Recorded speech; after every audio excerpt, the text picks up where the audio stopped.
क्या किसी को समझ में भी आ रहा है कि सिस्टम के साथ क्या हो चुका है? 1000 करोड़ रुपए गायब हो गए हैं। ये कोई छोटी गड़बड़ नहीं है, ये सीधे सीधे बैंक को डुबो देने वाली बात है। सर, अगर इजाजत मिले तो मैं सारा पैसा वापस ला सकता हूँ। तू यहाँ खड़ा रहने लायक नहीं है और 1000 करोड़ की बात कर रहा है। मुझे रकम का नहीं, सिस्टम का पता है। अगर तू सच में 1000 करोड़ रुपए वापस ले आया तो मैं तुझे 10 करोड़ रुपए इनाम दूंगा। मुझे इनाम नहीं चाहिए, बस एक मौका चाहिए। 1000 करोड़ रुपए गायब हैं। ये शब्द सुनते ही बड़े से कमरे में सन्नाटा छा गया। सुबह के 7 बजे थे।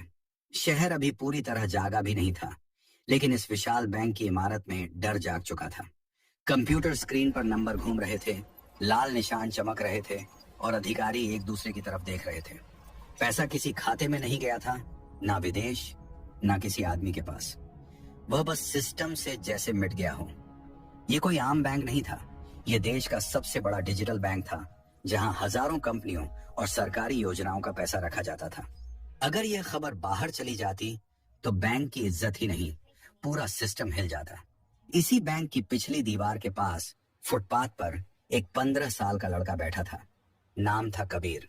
कपड़े फटे हुए, हाथों पर गंदगी जमी हुई, कंधे पर पुराना बोरा।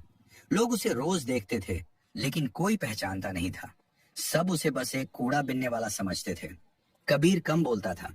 लोग सोचते थे वह डरपोक है या समझदार नहीं है, लेकिन सच्चाई यह थी कि कबीर बहुत ध्यान से सुनता था, खासकर मशीनों को।